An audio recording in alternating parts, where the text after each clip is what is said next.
자, 여러분, 이번에는 조친문이라는 작품을 같이 보도록 할게요.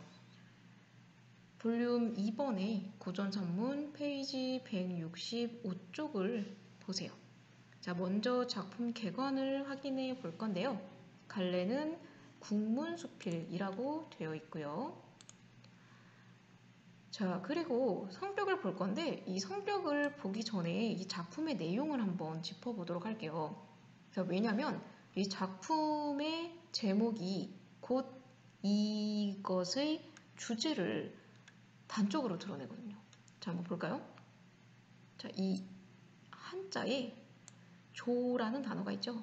이 조라는 단어는요, 죽은 사람에 대한 어떤 추모적인 의미를 담고 있는 단어죠.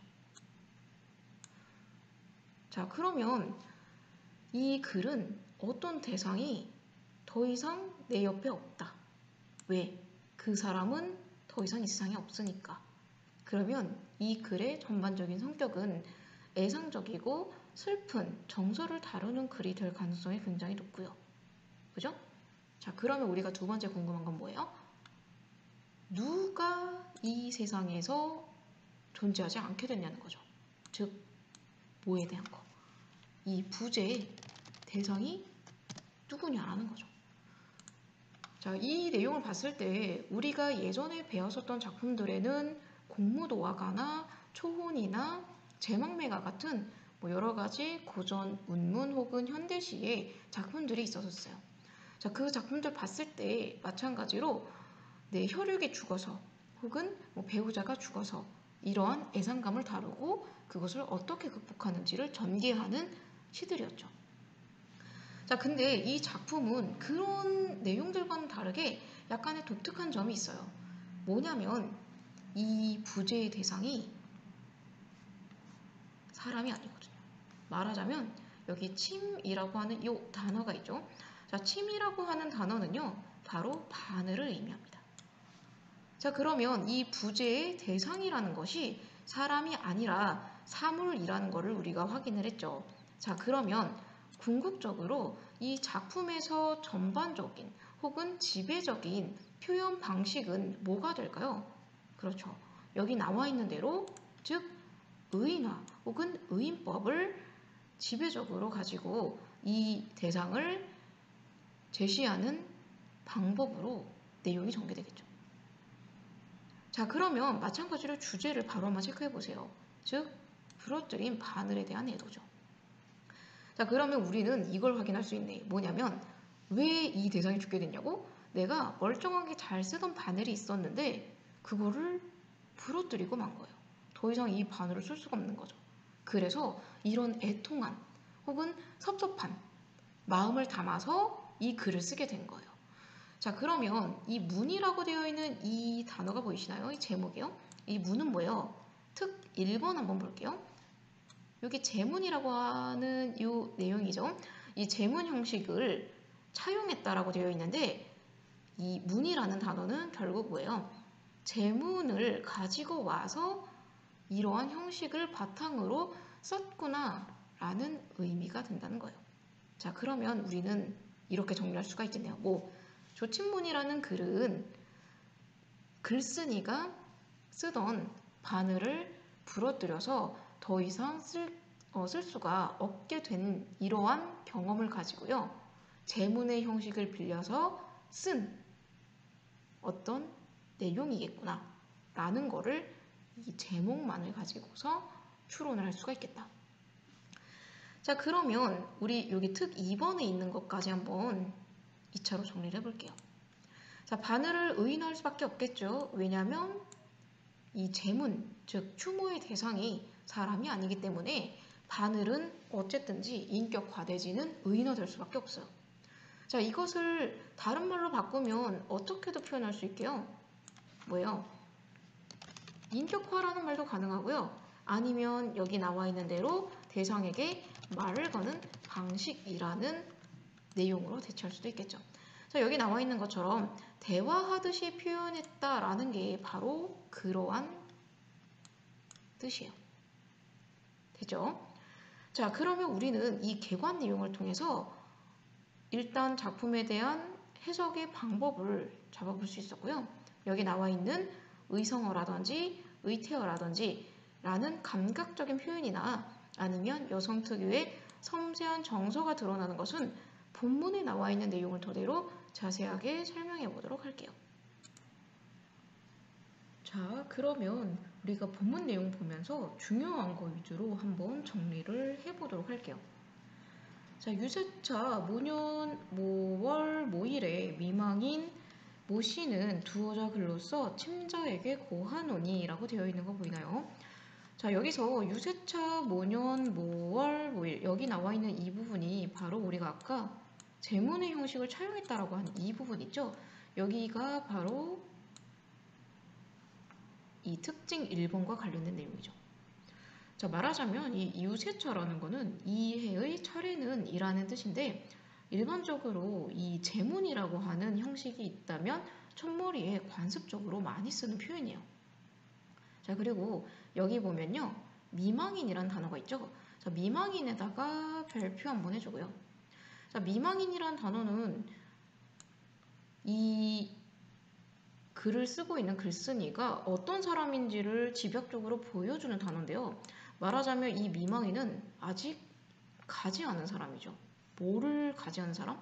자기 남편을 따라가지 않은 사람이야. 즉, 죽은 남편을 아직 안 따라간 사람인 거지. 그럼 이 사람은 어떤 사람이요? 남편을 먼저 앞세워서 보낸 사람이야. 즉, 뭐예요? 과부죠. 자, 그래서 이 유씨 부인이 정확하게 어떤 사람인지를 우리는 이 미망인을 통해서 확실하게 알 수가 있고, 그리고 마찬가지로 우리가 이 글의 중심 소재가 바늘이라는 것을 통해서 또한 이 글을 쓴 사람이 여성이라는 걸 알 수가 있죠. 왜? 이 바늘이나 실이나 혹은 가위나 골무 이런 것들은 보통 여성들이 많이 쓰는 물건이거든요. 예를 들어서 우리가 예전에 배웠었던 동동이라는 작품을 보면 시적 화자가 여자인지를 알 수 있는 소재가 소바니의 젓가락이라든지 아니면 벼랑에 버린 빗 이러한 여성들이 많이 쓰는 일상 소재 물건들을 통해서 추측할 수 있었던 것처럼요. 그죠? 자, 그럼 한번 이어서 볼까요? 여기 침자라고 나와 있는 이 단어는 밑줄 쳐주고요. 침자는 이 바늘이라는 대상을 의인화한 단어예요. 자, 그러면 이 침자에게 고하노니 인간 부녀의 손 가운데 종묘로운 것이 바늘이로되, 자, 종묘롭다라는 거는 단어 뜻 자체는 굉장히 중요하다라는 뜻이에요. 자, 이 부녀에다가도 동그라미 쳐주고요. 바늘이로되, 그러니까 여성으로서 굉장히 많이 쓰이는 물건이다라는 걸 알 수가 있죠. 자, 세상 사람들이 귀하니 여기는 것은 그런데 왜 세상 사람들이 귀하게 여기지를 않아? 그것이 너무 흔해서요. 그러니까 쓰임이 굉장히 중요한 건 맞는데 근데 사람들이 귀하게 생각을 안 한대요. 왜? 그것이 너무 일상적인 물건이어서. 자, 그런데 이 사람은 사실 이것이 너무나 흔한 물건이기 때문에 엄청 귀하거나 엄청 희귀한 소재는 아니란 말이에요.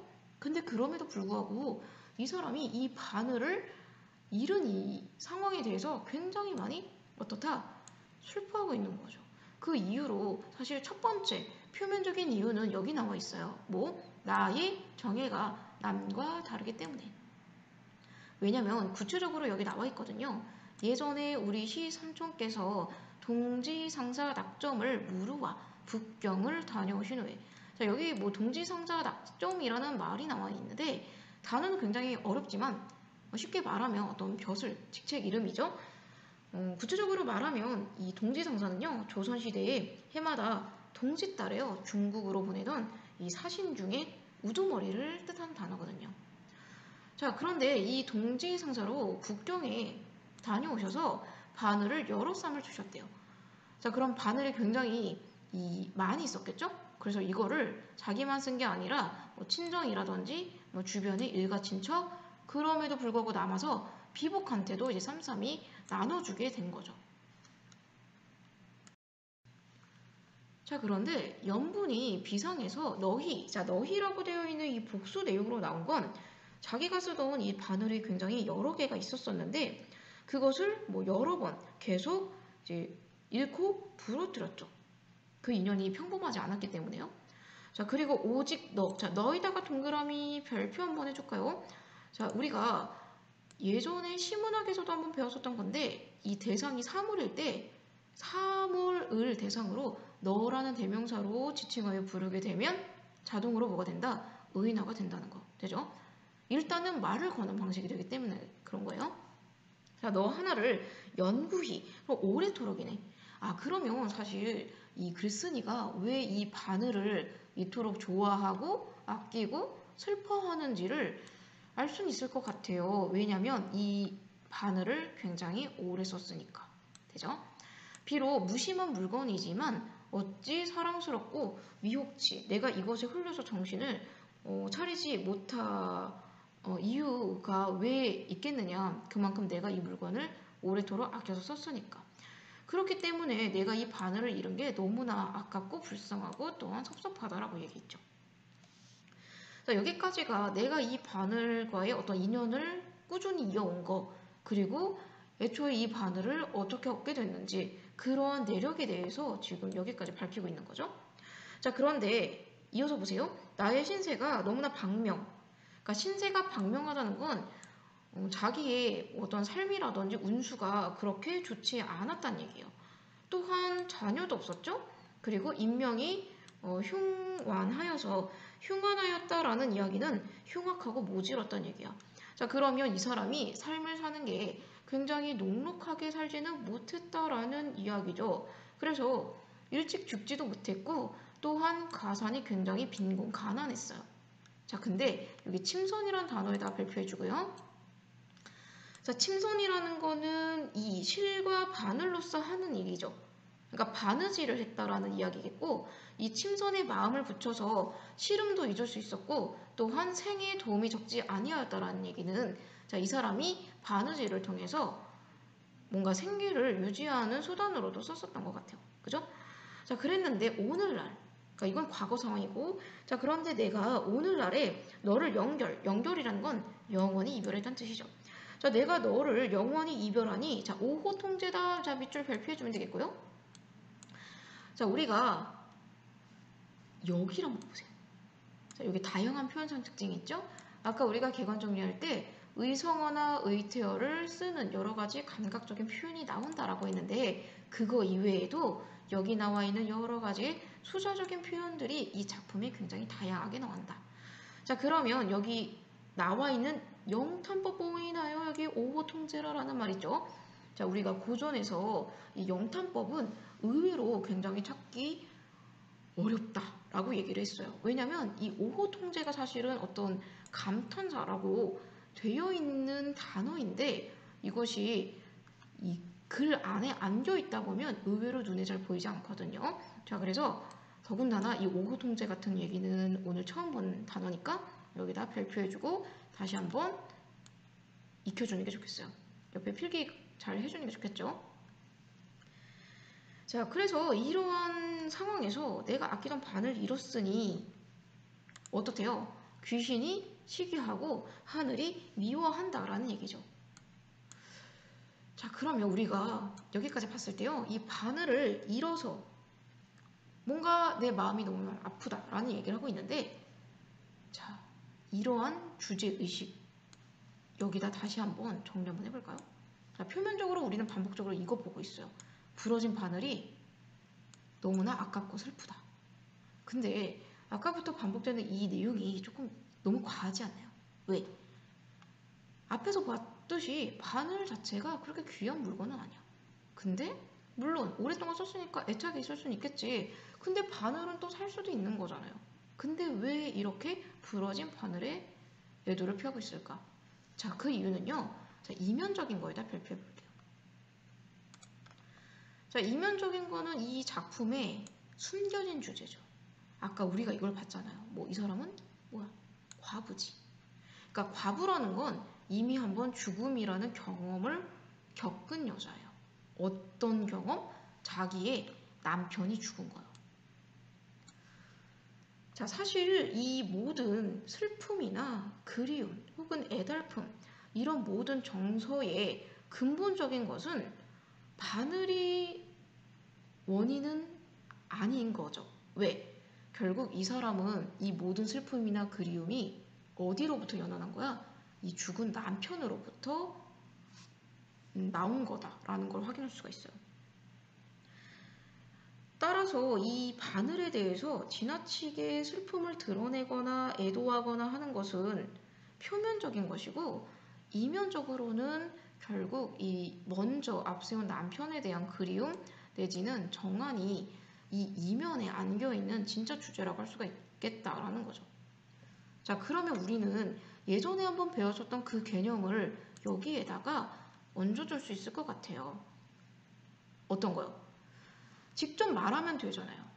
죽은 남편이 너무 그립다, 보고 싶다 라는 말을 직접 하면 되는데, 근데 그 말을 직접적으로 나타내고 싶지가 않아.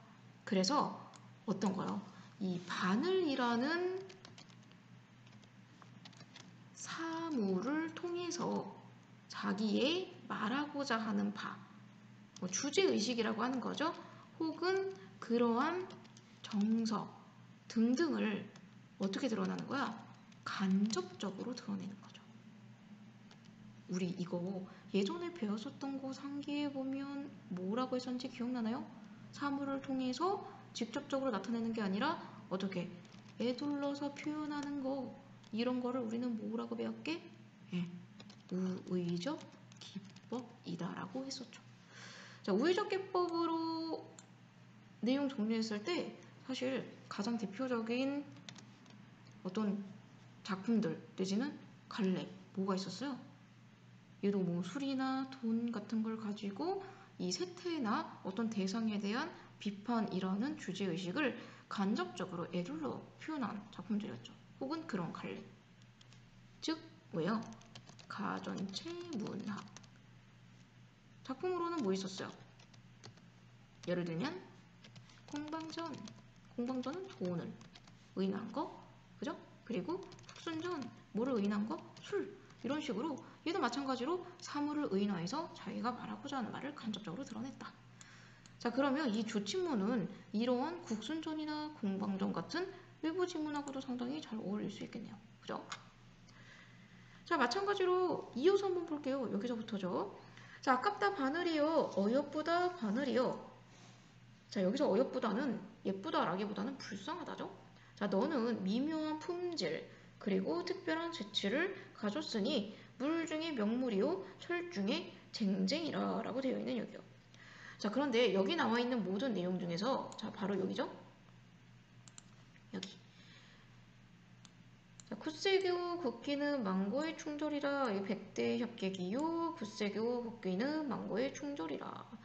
자, 요거는 우리 표현상의 특징 중에서 요거로 확인해 줄게요. 여기 있네요. 여기 대구법으로 되어 있는 거예요. 대구. 자, 대구는 뭐예요? 앞뒤로 이렇게 짝을 맞춰서 운율을 형성하기도 하고 내용상 강조도 하는 반복적인 표현이죠. 그리고 뭐도요? 여기 만고의 충절에다가 표해주고, 이거는 원래 굳세고 곱기가 만고의 충절이라는 건 보통 지조절개를 나타내는 충신이라든지 이런 사람을 가리킬 때 쓰는 말이에요. 마찬가지로 얘는 뭐야? 의인법이 적용됐다라고 볼 수가 있는 거죠. 자, 그러면 우리는 이거 한번 정리해 볼까요? 자, 여기 단락을 보면 이 대상에 대한 이 글쓴이의 인식이 어떤지를 확인할 수가 있는데 무조건 좋은 거죠. 그래서 대상을 모호하는 태도, 예천하는 태도죠. 근데 예천이란 말을 쓰기가 싫어서 그냥 뭉뚱그려서 이야기할 수도 있어요. 어떻게? 긍정적으로 이렇게. 됐나요? 자, 그럼 이제 옆에 단락 한번 볼게요. 자, 5호 통째라. 슬프구나. 자식이 귀하지만 손에서 놓을 때도 있고. 슬래시. 자, 비복이 순하지만 명을 거스를 말을 안 들을 때도 있어요. 그죠? 자, 슬래시 앞뒤로 짝을 지어서 나타냈다. 대구죠. 대구 여기다 추가해주면 되겠네요. 자, 그런데 너의 미묘한 재질이 나의 전후의 수웅은 이 요구에 의한 거야. 그걸 생각하면 자식에게 지나고 비복에게 지나는지라. 그래서 내가 이 바늘을 굉장히 아껴서요. 1,000원으로 지불하고 1,000원은 품질이 아주 좋은 은을 이야기하는 거고요. 그리고 오색으로 파란을 놓아. 자, 오색이라고 하는 것은 이 5가지의 색깔인데 이 파란은요. 이 도자기, 자기에다가 유약을 입혀서 굉장히 반짝반짝하게 구워서 만든 자기를 얘기하거든요. 요즘 단어로는 이제 범랑이라는 단어가 있죠. 자, 그렇게 놓아서 겉구름에 채웠으니 부녀의 놀이개다. 자, 이거를 내가 너무나 아끼다 보니까 은과 범랑으로 놀이개를 만들어서 이 바늘을 항상 같이 이 안에 넣어서 가지고 다녔네요. 자, 내가 그렇게 하면서 밥 먹을 적에도 만져보고 잠잘 때도 만져보면서 자, 너로 더불어서 친구가 되어서 여름낮에 주렴이며 겨울밤에 등잔을 상대하면서 밤낮으로 늘 가지고 다니면서 자, 여기 밑줄 쳐주면 되겠죠. 누빈다, 호며, 감친다, 박으며, 공그린다 쭈루루루 늘어놓고 있으니까 자, 표현상 특징 중에 열거법 해줘야 되겠죠. 자, 그리고 이렇게 내가 계속 가지고 다니면서 바느질 열심히 했다라는 얘기인데 여기 보면 봉미는 이게 이 봉이라고 되어 있는 게 봉황새죠. 봉황새의 꼬리를 두르는 듯이 땀이 떠갈 때에 수미는 머리와 꼬리죠. 머리와 꼬리가 상응하고 솔솔이 붙여내면서 그죠? 이게 다 자수를 넣는 거야. 되죠? 자, 조화가 무궁하다. 자, 생애 100년 동안 내가 살면서 아주 오랫동안 너와 함께 더불어 살아가려고 했는데 근데 오호애제라 너무나 슬픈 일을 이루구나 바늘이여. 왜? 부러졌으니까. 금년 10월 초 10일 술시. 자, 술시는요. 이 지금으로 따지면 오후 7시에서 9시 사이에 늦저녁을 이야기하는 거예요. 자, 이러한 술시에 희미한 등잔 아래서 관대깃을 달다가 무심중간 나도 모르는 사이에 작은동. 작은동은 뭐야? 여기 나와 있는 요 의성어 되겠네요. 자, 부러지니 내가 깜짝 놀라서 아야 바늘이유 아야도 마찬가지로 여기 의성어에 체크해주면 되겠죠. 두 동강이 났구나. 정신이 아득하고 혼백이 산란하여서 마음을 빠내는 듯이. 자, 얼마나 슬펐게 또 이 머리골이죠. 이 머리를 깨쳐내는 듯이 이윽도로 기색혼절. 자, 기색혼절이라고 되어 있는 요거는 거의 내가 너무나 많은 충격을 받아서 기절할 정도로 너무나 놀라서 겨우 정신을 차려서 만져보고 이어봤지만 뭐 속절없고 할 일 없다. 할 일 없다는 할 일이 없다가 아니라 할 수 없다는 거지. 자, 우리 요거 한번 체크해 볼까요? 여기 보면 편작이라는 단어 보이나요? 여기. 자, 편작은 같이 쓰이는 다른 단어도 있는데 자, 이 편작은 중국의 굉장히 유명한 의사를 얘기해요. 명의. 자, 그래서 이 명의인데 같이 잘 나오는 사람으로는 이것도 있고 또 화타도 있어요. 거의 뭐 죽은 사람도 살려낸다라고 하는 굉장히 유명한 이 전설상의 명의죠. 자, 그런데 이러한 유명한 의사가 와서 신과 같은 의술을 부린다고 할지라도 결국 그러한 바늘을 살려낼 수는 없었다라는 이야기죠. 장생불사 못했죠. 되죠?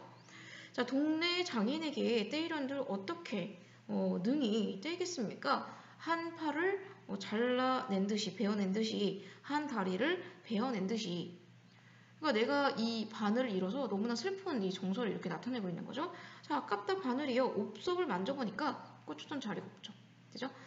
자, 오호 통제다. 너무나 슬프구나. 내가 삼가지, 내가 조심하지 못한 탓이로구나. 자책을 하고 있는 거죠. 자, 무죄한 아무런 죄도 없는 너를 마치는 부러뜨렸다는 뜻이요. 너를 부러뜨리니 자, 백인이 유아이사. 자, 여기 밑줄 쳐주고요. 자, 백인이 유아이사라고 되어 있는 거는 말하자면 아무런 잘못이 없는 것이 나로 인해서 잘못됐다. 혹은 뭔가 문제가 생겼다. 라는 이야기예요. 여기서는 이 바늘을 부러뜨린 게 결국에는 나의 잘못입니다. 라는 뜻이죠. 누구의 잘못도 아닌 결국 자기의 잘못 때문에 이 문제 상황이 생긴 거죠. 그러면 우리가 배웠었던 한자성어로는 뭐가 있을까요? 누구를 원망하고 누구를 탓하겠냐라는 거죠. 즉 뭐예요? 수원, 수구 이렇게요. 자, 내가 누구를 원망하면 탓하리요. 바로 이렇게 나오죠. 자, 능란한 성품과 공교. 공교는 아주 이 재능이 뛰어난 재질을 가지고서 나의 힘으로 어찌 바라겠습니까? 절묘한 의형. 그러한 모습이 나의 눈에 형형이 어리고요. 또한 삼삼이 나타나고요. 특별한 품체는 심해가 삭막하구나. 자, 너가 비록 물건이지만 무심치 아니하다면 후세에 다시 만나서 자, 이 거의 윤회사상이죠? 후세에 다시 너를 만나서 평생의 동거지정. 동거지정이라는 것은 한 집에서 사는 아주 친밀한 정을 얘기해요. 그것을 다시 이어서 백년 고락을 일시생사 아주 오랜 시간 동안 그것이 기쁘든지 슬프든지 내가 살아있는 이 동안에 한 가지로 하기를 바란다라는 얘기죠. 그죠? 오후 슬픈 일이다 바늘이요. 자, 이렇게 해서 조친문에 대한 본문 내용이 끝난 것이고요. 자, 우리는 여기에서 마지막으로 복기차 한번 정리를 하고 마무리를 해볼게요. 자, 이 작품은 유씨 부인이 쓴 이 제문의 형식을 차용한 글이었었고, 그리고 다른 작품들과 조금 특이한 점은 이 부제의 대상이 사물이었었던 거. 자, 그래서 이 지배적인 표현 방식은 뭐였다? 의인화 내지는 여기 나와 있는 대로 이 인격화라는 것이었었고요. 자, 우리가 이것을 토대로 이 연계지문으로 나올 수 있는 것은 여기 나와 있는 가전체 문학, 예를 들면 공방이나 국순정 같은 것들이 있었네요. 자, 그리고 이 작품은 여성의 어떤 섬세한 정서를 아주 효과적으로 나타내고 있는데요. 자, 이걸 나타내기 위해서는 의성어나 의태어 같은 음성 상징어를 가지고 감각적으로 표현을 하는 것. 그리고 여기 나와 있는 대로 아주 다양한 표현상의 특징을 사용해서요. 이렇게, 그죠? 그렇게 함으로써 대상의 부재로 인해서 느끼는 나의 이 슬픔, 그리고 어떤 괴로움, 그리고 그것이 결국 내 탓이었던 거, 이런 것들을 아주 효과적으로 드러내고 있다는 거예요. 자, 근데 재밌는 건 뭐였어? 이것이 너무나 과장됐다라는 거. 왜? 바늘은 앞에서 얘기한 대로 그렇게 귀한 물건은 아니지만 내가 그럼에도 불구하고 이러한 슬픔의 대상을 뭔가 나타낼 수 있는 거는 결국 그 모든 이면적인 정서의 발현이 모여있기 때문에 여기 미망인, 즉 과부라는 것을 미루어 보아 결국 죽은 남편에 대한 그리움과 이러한 정한이 여기 나와 있는 조친문이라는 글을 쓰게끔 동기를 만들어줬구나 라는 이 이면 주제까지 확인할 수 있을 거예요. 자, 그래서 이제 문제를 볼 건데요. 자, 312번에 나와 있는 문제는 여기 규중치루 쟁론기라는 외부 지문 나와 있으니까 확인을 해주면 되겠고요. 자, 규중칠우 쟁론이라는 건 여러분들 여기에 규라는 단어를 보세요. 자, 규라는 단어를 통해서 사실 우리는 이것이 어떤 작가가, 즉 여성, 그쵸? 여성 작자가 썼을 것을 충분히 짐작할 수 있을 거예요. 그 이유는 뭐 때문이게 이 규라는 단어가 즉 안어자가 거처하는 방이라는 뜻을 가지고 있거든요. 자, 그래서 여기다가 추가해주면 좋겠어요. 뭐 규라는 것은 즉 안여자가 거처하는 방입니다 라는 이 뜻이요. 여기 규라는 단어에다 추가해주면 되겠죠. 자, 그리고 이 치루라고 하는 건 이러한 안여자들이 쓰는 물건들을 이제 7개의 벗이라고 해서 요 제목에다가 집어넣어 준 거죠. 됐나요? 자, 그러면 선지를 한번 분석해 봅시다. 자, 선지 1번을 볼게요. 중심 소재의 인격을 부여해서 표현했다. 자, 일단은 적절하지 않은 거 고르기니까요. 1번은 맞는 걸로 확인을 해줘야 되겠네요. 자, 중심 소재라고 하는 거는 이 글의 보기에도 보면 이제 세요라고 되어 있죠. 이 세요라고 하는 것은 이 허리가 가늘다라는 뜻인데 얘도 마찬가지로 이 글에서는 이것의 대상은요 바늘이에요. 자, 그리고 마찬가지로 여기 우리 본문의 조친문도 중심 소재가 바늘이었으니까 1번은 맞는 내용 되겠네요. 자, 2번 여성이라는 거 조친문에서도 알 수 있었고 뭐 때문에? 미망인 때문에. 그리고 이 작품도 이 규란 단어 때문에 여성이라는 걸 알 수 있었죠. 감각과 정서. 자, 그리고 3번인데요. 근데 3번은 교훈이라고 되어 있네요. 근데 이 작품이요. 보기도 그렇고 이 본문도 그렇고 공통적으로 어떠한 이 교훈을 전달하는 글은 아니었어요. 그래서 정답은 뭐가 되나요? 요 3번이 틀렸다라고 볼 수가 있겠네요. 자, 나머지 문제는 그럼 다 맞는 내용이겠네요. 자, 그러면 한번 볼까요? 사물이 지닌 기본적인 역할 의도 정도 드러나 있죠. 아까 우리 본문에서는 이것을 뭐 감추기도 하고 공굴리기도 하고 뭐 이런 것들 한다라고 얘기했고, 자, 여기도 마찬가지로 보면 이 사람이 이제 손에 부채이면서 여러 가지를 휘두르면서 침손을 돕는다. 이 침손이란 단어를 아까 본 적 있었죠? 아까 이 침선을 통해서 이 조친문에서는 글쓴이가 자기의 시름도 덜고 마찬가지로 이 생계도 돕는다라는 말을 했었잖아요. 그래서 이 바느질하는 일을 이야기하는 건데 여기 나와 있었으니까 맞는 내용을 해줘야 되겠네요. 되죠? 자, 그리고 일상에서 쓰는 단어 맞잖아요. 그죠? 이런 사물도 맞잖아요. 그래서 여기 칠우라는 단어를 썼고 마찬가지로 우리 아까 조친문 본문에서도 일상에서 쓰는 물건이다. 그래도 사실 사람들이 귀한 줄을 모른다. 라고 얘기했던 거를 잘 떠올려 보면 되겠어요. 맞는 거죠? 그래서 정답은 3번으로 체크해줘야 되겠네요. 되죠? 자, 이렇게 해서 조친문 내용까지요. 다 정리가 됐고요. 여러분들이 남은 문제 풀고 적용해 보면서 조금 더 이 조친문에 대한 내용 잘 체크를 해주면 되겠고요.